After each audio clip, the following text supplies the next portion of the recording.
Hey guys, and welcome back to another car review. And today we have a 2016 Infiniti QX60. Yep, and just like normal, we're going to be rating it in our 4 categories, with each of those categories being 5 stars, resulting in a out of 20 star rating.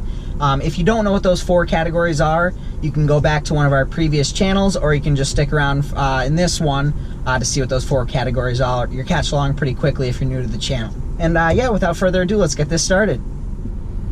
Alright guys, so first up is the exterior styling. Yep, so overall we think it's a good looking car for what segment it is in. It's got pretty good proportions to it as well. Yeah, so this car comes with 18-inch aluminum alloy wheels that we really like the design of it, and it fills out the wheel well really nice too. Yeah, I agree with John.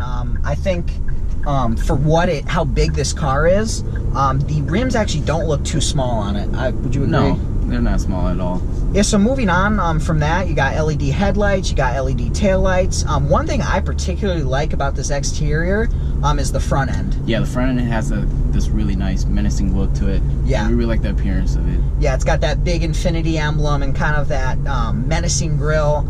I actually think it's one of the better styled cars in this segment, you know, going along with the Acura MDX and such. Yeah, I think it's one of the more aggressively styled in this segment.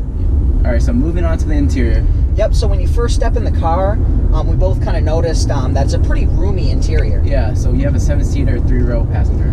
Yep, and a few things to note is when I'm looking at these gauge clusters, the instrument cluster, it's actually just got really clean and simple gauges. You got that nice digital menu in between the RPM and the speedometer, and I just think it's a pretty clean, elegant design. Yeah, so one thing that we don't like about this interior is the infotainment system. Yeah. Especially for it being a 2016. Yeah. If you see like the graphics on this thing, especially the navigation, the quality is just, it could use some refresh. Yeah, and the key word that John said here is 2016. Yeah. In the previous review, if you haven't checked that out, go check that out. The Jaguar XJL V8, it was a 2012. So we could kind of understand why that was so outdated. Understandable as to why. Yeah, but this is kind of about the same in terms of how outdated, but it's 2016. Yeah. So it kind of confused us a little bit. Not the most strong point on the interior. But other than that, overall, material quality is actually pretty good. Yeah. Of course, you know, you have a few hard plastics here and there. But overall, it's actually a pretty nice and well-equipped interior. Yeah, really spacious too. Yep, so that's about it for the interior, guys. Yep. So up next is performance, and under the hood we have a 3.5-liter naturally aspirated V6 producing 265 horsepower and 248 foot-pound of torque. Yep, so I'll give it a little acceleration here.